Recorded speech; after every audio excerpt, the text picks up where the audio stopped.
नमस्कार दोस्तों, आपका बहुत बहुत स्वागत है हमारे इस YouTube चैनल पे जो कि है रेशन क्लासेस। इसी के साथ आपका मोस्ट वेलकम है।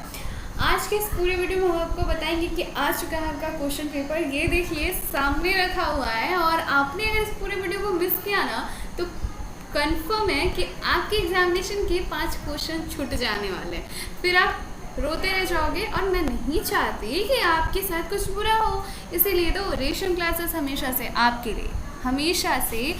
लिए बेहतरीन और कुछ नया करने की हमेशा से कोशिश करती हूँ। This is the allrounder channel of IGNOU, जहाँ पे आपको मिलता है आपके कोर्सेज से सब कुछ मीन्स आपका असाइनमेंट, आपका एग्जामिनेशन नोट्स, आपके प्रीवियस ईयर के सॉल्व पेपर और इतनी सारी इन्फॉर्मेशन, सारी क्यूरीज, सारे जवाब। अब सब कुछ एक यहाँ है तो कहीं और क्यों जाना। प्लेलिस्ट पे आइए, चेक कीजिए, सब कुछ मिलेगा आपको यहाँ पे। तो चलिए इसी के साथ आज इस वीडियो पे हम बताते हैं कि क्या है इस वीडियो का थीम। उसी के साथ अगर आप हमारे अनदर चैनल पे अभी तक नहीं आए तो क्या किया आपने, प्लीज़ अनदर चैनल पे आइए जहां आपको मिलता है आपकी सारी एग्जामिनेशन के सबसे टॉप मोस्ट और उसी के साथ डेली धमाका जो आपके लिए नए सरकारी अपडेट्स जो डेली लेके आता है। तो आप भी ज़रूर से इस चैनल को सब्सक्राइब कीजिए और जुड़ जाइए। पता नहीं आपके भी घर पे आ सकते हैं हर एक महीने 30,000 से ज़्यादा रुपए सिर्फ आपके खाते। बहुत सारे ऐसे लाभ हैं जो सरकार हर रोज़ देती है और उससे जुड़ी हर एक चीज़ आपको ज़रूर मिलेगी। दोस्तों यहाँ पे अगली आपको बात सबसे इम्पोर्टेंट बता दूँ कि this is a new family of YouTube, जहाँ पे हम हमारे और यूथ की जितनी भी बातें होती है ना वो आरोही के एडवाइस के थ्रू यहाँ पे करते हैं। तो प्लीज़ आप इस चैनल पे आइए जहाँ हम सब मिलके बहुत सारी प्रॉब्लम जो इन दिनों डिप्रेशन से जुड़ी हुई और बहुत सारी चीज़ें, क्योंकि कोई सुनने वाला नहीं है ना, तो सुनाओ, लाइक बनाओ और आरोही के एडवाइस के साथ जल्दी जुड़ जाओ। तो प्लीज़ वेलकम, इस चैनल पे जल्दी सब्सक्राइब कीजिए। नीचे डिस्क्रिप्शन बॉक्स पे है, आपको इसका लिंक मिल जाएगा। दोस्तों इग्नू की तरफ से ना सबसे इम्पॉर्टेंट बात है कि ये हमेशा से प्रीवियस ईयर के क्वेश्चंस दोहराता है, लेकिन इस बार ना क्या हो रहा है कि इस बार ना क्वेश्चंस बहुत ज़्यादा सॉल्व और बहुत ज़्यादा कम और इजी आ रहे हैं। ये रिव्यू मैंने लिया और पर्सनली मैंने चेक किया और फिर ये जाके आपके लिए क्वेश्चन पेपर लेके आई हूँ। दोस्तों आपको बता दूँ कि अगर आपने प्रीवियस ईयर के क्वेश्चंस कर लिए तो आपकी एग्जामिनेशन कन्फर्म निकल गए। और इस बार की जो जितनी भी परीक्षाएँ हो रही हैं उनमें से अगर बात करें तो परीक्षाएँ रिसेंटली जितनी भी ली गई हैं और अभी भी जो हो रही है वो सारी परीक्षाएँ ना जो हो रही है वो आपके बहुत ईजीएस्ट क्वेश्चंस पे आ रही है। तो दोस्तों आप भी चाहते हैं कि आप अगर ईजीएस्ट मोड पे और जल्दी से परीक्षा दें तो आप प्लीज़ वीडियो के साथ बने रहिए। आपको पता है कि बहुत सारे लोगों ने अभी तक री रजिस्ट्रेशन नहीं किया है। क्योंकि मैं ये वीडियो अभी बना रही हूँ तो अभी जो 30 सितंबर की जो डेट है री रजिस्ट्रेशन की वो अभी ऑन है। री रजिस्ट्रेशन के लिए काफ़ी लोगों के पास कन्फ्यूज़न है, उसके लिए मैं एक अलग से वीडियो बनाऊंगी। लेकिन री रजिस्ट्रेशन का मतलब होता है आप सेकेंड ईयर के लिए अपने अगले साल के लिए अपना एडमिशन कर रहे हो, तो प्लीज़ आप ये चीज़ कर लो। जुलाई सेशन वालों के लिए है, जिन्होंने 2019 जुलाई में एडमिशन करवाया था, आप 2020 के जुलाई में आपने री रजिस्ट्रेशन नहीं किया तो कर लीजिए अभी। इसी के साथ बहुत सारी नई अपडेट्स के लिए हमारे साथ जुड़े रहिए। अब आते हैं हमारे अपने असली टॉपिक पे। तो रियल टॉपिक ये है कि आज का जो क्वेश्चन पेपर है वो हमारा जो क्वेश्चन पेपर है वो हमारा है। देखिए मैं इंग्लिश और हिंदी दोनों से आपको बताती हूँ।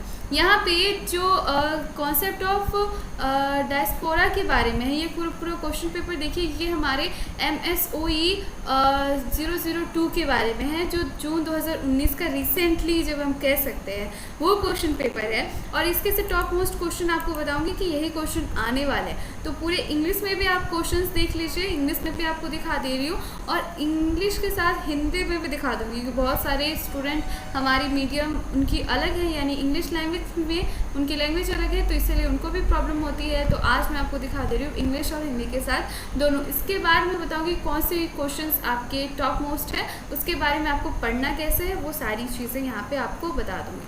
तो चलिए अब आते हैं हम हिंदी वाले स्टूडेंट्स को बताते हैं कि देखिए इसमें से आपको 5 क्वेश्चन के आंसर देने हैं। कम से कम हर एक भाग से आपको 2 क्वेश्चन लेना है, यानी यहाँ पे पार्ट डिवाइडेड होता है, पार्ट ए पार्ट बी। तो पार्ट ए से आपको 2, पार्ट बी से आपको 2 क्वेश्चंस कंपलसरी है, लेकिन टोटल आपको 5 देना है। तीसरा क्वेश्चन जो आप 5वां क्वेश्चन चूज़ करोगे वो कोई भी आप ग्रुप से चूज़ कर सकते हो, ग्रुप ए ग्रुप बी, इसमें कोई डिफरेंस नहीं है। उसके बाद आपको बताते चलिए यहाँ पे जो आपका पेपर है, तो पेपर क्या है आपका 2, यानी MSOE 2। तो आपका पेपर 2 है। जिन्होंने ये चुना है ये पेपर, यानी डायस्पोरा एवं पराराष्ट्र, तो आप इसके बारे में ज़रा अगर आपको पता है तो देख लीजिए। और डायस्पोरा की संकल्पना की आलोचना जांच कीजिए। अब देखिए इसमें पहला क्वेश्चन ये है, डायस्पोरा के बारे में हम बात करें तो आपको सबसे पहले यही टॉपिक पढ़ना है। जिस टॉपिक का यानी जो सब्जेक्ट होता है उसी टॉपिक पे सबसे पहले आपको पढ़ना होता है। तो डायस्पोरा सब्जेक्ट पढ़ रहे हैं तो डायस्पोरा के बारे में तो आपको जानना ही होगा, तो सबसे पहले इसके बारे में अपनी जितने भी कॉन्सेप्ट है उसको क्लियर कीजिए। सबसे पहले इसको पढ़िए आप, इस टॉपिक के बारे में।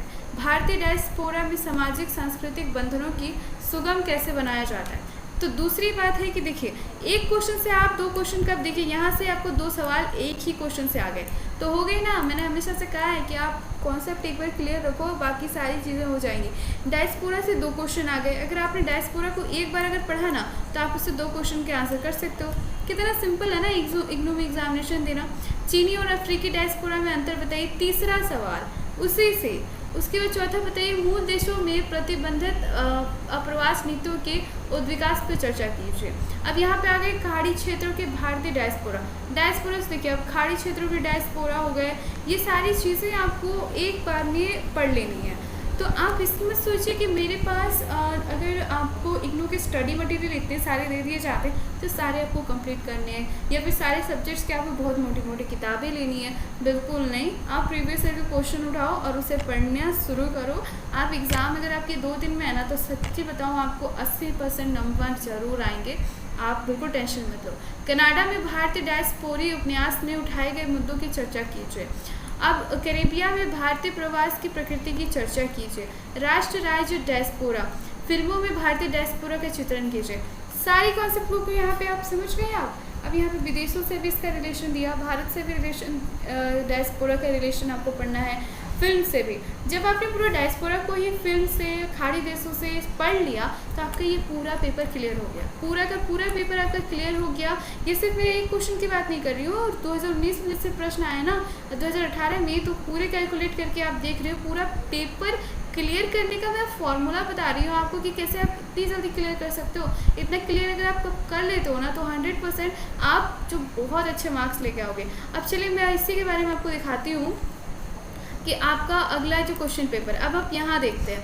अब ये क्वेश्चन पेपर आपका कौन सा है, तो क्वेश्चन पेपर हम दिखाते हैं 2018 का MSOE 3। अब इस पर हम क्वेश्चन पेपर इसका देखते हैं कि क्या है ये MSOE पेपर 3।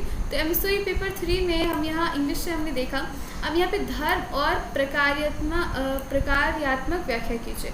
आपको पता है धर्म के बारे में ना आप पिछले 5 साल से पढ़ा रहे हो, क्योंकि अगर आपने ग्रेजुएशन किया है आर्ट से तो भी सही है, अगर आपने सिर्फ PG कर रहे हो आर्ट से और सोशियोलॉजी लिया है तो ये इतना इजी कॉन्सेप्ट है ना, धर्म रिलीजन, क्योंकि हमें आसपास में सिर्फ यही तो देखने को मिलता है। जैसे ही हम बच्चे से बड़े होते हैं तो बच्चे बचपन में हमें अपना मजहब, हमेशा पूजा पाठ करने के तरीका, धर्म के बारे में बताया जाता है, भारत में कितने सारे धर्म, इतनी सारी चीज़ों के बारे में आपको पता है। तो और क्या चाहिए, यही तो लिखना है। फ्राइड ने धर्म का अध्ययन आधारित दृष्टिकोण का वर्णन कीजिए। कुर्ग समाज के ओक्का शब्द की चर्चा कीजिए। त्याग, गैर त्याग क्या है, कश्मीरी पंडित। देखिए अब यहाँ पे जहाँ धर्म की बात आए ना तो 2-3 कॉन्सेप्ट हमेशा घूमती है अबाउट द कश्मीरी पंडित। अब कश्मीरी पंडित कौन थे, उनको वहाँ से क्यों हटाया गया, ये सारी चीज़ें कुछ होती है, उनके बारे में आपको पढ़ना होगा। धर्म के साथ अर्थव्यवस्था को जोड़ लीजिए। ये अगला क्वेश्चन देखिए, अगर आपने धर्म पढ़ा ना तो धर्म और अर्थव्यवस्था कैसे जुड़ी है। धर्म से राजनीति भी आ जाएगी, आपको बताते हैं धर्म से राजनीति। उसके बाद 1-2 जो महान नेता है ना, पीटर बर्जर के दृष्टिकोण, इसको आपको लेना है। फिर धर्म के प्रतीक, अब धर्म का प्रतीक अलग अलग है, बौद्ध धर्म और जैन धर्म, हिंदू धर्म, सबके अलग अलग है ना। हिंदू धर्म में त्रिशूल, और कहा जाए तो मुस्लिम में यानी फिर इस्लाम धर्म में तो हमारे ईद, चांद और तारीख, ये सारी जो सबका अलग अलग सिंबल है। खालसा सिंबल है, और क्रिश्चियंस के हम कहें तो क्रॉस सिंबल है, तो ये सारे क्रिश्चियनिटी के सिंबल हो गए। तो इतने सारे सिंबल आपको हैं। धर्म परिवर्तन क्या है? अब हमेशा हम इन दिनों सोशल मीडिया में हर जगह देखते आ रहे हैं, सुनते आ रहे हैं कि धर्म परिवर्तन क्या होता है, धर्म चेंज कैसे होता है, और भारत में इसकी क्या इसके लिए क्या नियम है, और ये सारी चीज़ें तो कॉमन सी हो गई। आपके पास सारे प्रश्नों के उत्तर हैं, आप घबराइए मत, सिर्फ अपने माइंड को शांत रखिए और ट्रिक से, सिर्फ सिंपल टिप से और ट्रिक से आप पूरा पेपर क्लियर कर सकते हैं। ये वीडियो मेरे स्पेशली इसीलिए था ताकि बहुत सारे स्टूडेंट सवाल कर रहे थे, मैम हम कहाँ से पढ़े, मेरे पास ये नहीं है वो नहीं है। इतना ईजी तो है, एक अगर आप प्रीवियस ईयर के क्वेश्चन उठा लो या फिर आपके पास कोई बुक है और उसके 2-3 क्वेश्चंस, पूरा बुक ही जिस पे बेस है, धर्म पे ही बेस है, हम धर्म को ही पढ़ लेते हैं पूरा, धर्म, अर्थव्यवस्था, राजनीति, इससे सब चीज़ पढ़ लिया आपने, और क्या चाहिए। तो ये रहा पूरा का पूरा वीडियो जहाँ की मैंने आपको बताया कि कैसे करना है आपको सारा क्वेश्चन सॉल्व, और आपको लिखना कैसे उसके बारे में भी मैं बता देती हूँ। तो आपको इस तरीके से लिखना है, इस पर मैंने एक वीडियो भी बनाई है, फिर से आपको बता देती हूँ कि आपको लिखना सिर्फ ऐसे ही है, हर एक पॉइंट और नोट देके आपको लिखना है, डॉट देके पॉइंट के साथ। आपको ब्लैक एंड ब्लू पेन का अगर आप यूज़ कर पाए तो दिस इज़ द बेस्ट, क्योंकि अगर आप इस तरह के यूज़ करते हैं ना तो आपको क्या होता है, आपका जो नोट्स है, मतलब आप जो लिखते हो वो सबसे अलग दिखता है, तो और अच्छा भी दिखने में रहता है। तो जो दिखता है ना वही बिकता है, उसी तरह की कॉन्सेप्ट है यहाँ पे। इम्प्रेशन आपको कॉपी में भी जमानी होती है कि आपने लिखा कैसे इसे। तो ये रहा पूरा का पूरा टिप्स एंड ट्रिक्स, और ऑल द बेस्ट आपकी परीक्षा के लिए। जो भी ज़रूरतें होती है या मुझसे जो भी हेल्प बन पाएगी मैं आपको ज़रूर करूँगी, लेकिन ईजीएस्ट वे यही था इसलिए मैंने आपको बताया। उम्मीद करती हूँ कि आप हमारे इस चैनल पे ज़रूर आओगे, अपना प्यार हमें ज़रूर दिखाओगे, और इसी के साथ सपोर्ट कीजिए हमारे अनदर चैनल को। तो इसी के साथ इस पूरे वीडियो में बस इतना ही, फिर मिलता है अगले वीडियो पे। इसी के साथ इस वीडियो में बस इतना ही। Thank you so much, all the best for your examination.